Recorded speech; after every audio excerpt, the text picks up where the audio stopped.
ఒక్క నిమిషం. మనతో పాటు మాజీ మంత్రి హరీష్ రావు గారు ఈ కేసుపై మాట్లాడడానికి ఫోన్ లైన్ లో మనకు అందుబాటులో ఉన్నారు. హరీష్ రావు గారు, కంగ్రాచులేషన్స్. మొత్తానికి మీరు చాలా రోజులుగా వేచి చూస్తున్న సమయం వచ్చింది. ఇది తుది తీర్పు కాకపోయినా కవితకు బెయిల్ వచ్చింది, కవిత గారికి.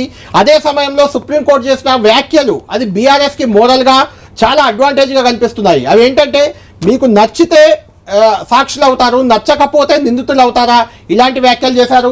దీన్ని ఎలా చూస్తున్నారు? ఈ బెయిల్ రావడాన్ని బీఆర్ఎస్ ఎలా చూస్తుంది? అంటే కళ్యాణ్ గారు, ముఖ్యంగా అంతిమంగా న్యాయం గెలిచింది, ఈ రోజు ధర్మం నిలబడ్డది. మొదటి నుంచి కూడా మేము చెప్పాం, కవిత ఈ కేసులో నిర్దోషని, ఇది అన్యాయంగా రాజకీయంగా మమ్మల్ని ఇబ్బంది పెట్టేటువంటి ప్రయత్నానికి పాల్పడుతున్నారని చెప్పి గత కొంతకాలంగా మేము చెప్తూ వస్తున్నాం.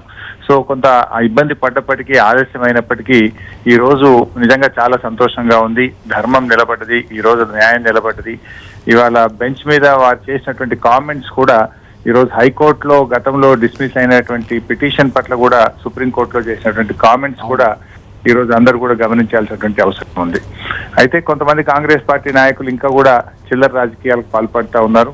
కవిత బెయిల్ వచ్చింది కనుక బీజేపీతో కుమ్మక్కని ఈ రోజు ఒక కాంగ్రెస్ నాయకుడు మాట్లాడినాడు.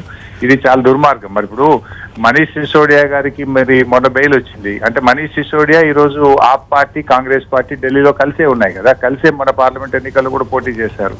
అంటే సిసోడియా గారికి బెయిల్ వస్తే కాంగ్రెస్ పార్టీ, బీజేపీ పార్టీ కుమ్మక్క అయిందని మేము అనాలా? అంటే ఇలాంటి పిచ్చి వ్యాఖ్యలు మానుకొని ఇంకా రాజకీయంగా బురద జల్లేటువంటి కార్యక్రమాన్ని మానుకోవాలని చెప్పి కూడా కాంగ్రెస్ పార్టీ నాయకులకు నేను తెలుపలుతా ఉన్నాను. థ్యాంక్ యూ హరీష్ గారు. మొత్తానికి సతీష్ మనం చూస్తున్నాం, బీఆర్ఎస్ నేత, కీలక నేత హరీష్ రావు గారు ఆయన కూడా ఢిల్లీలోనే ఉన్నారు. నిన్నటి నుంచి ఢిల్లీలో ఉన్నారు. ప్రతి వారం ఆల్మోస్ట్ ఎవ్రీ వీక్ వెళ్లి కవితను తిహార్ జైల్లో కలిసి వస్తున్నారు, భరోసా ఇస్తున్నారు. హరీష్ రావు గారు చెప్తుంది ఖచ్చితంగా ఈ తీర్పు అనేది సుప్రీం చేసిన వ్యాఖ్యలను కూడా ఆయన ప్రస్తావించారు. అవి ఖచ్చితంగా మోరల్ గా మాకు అవకాశం ఉంది అన్నారు.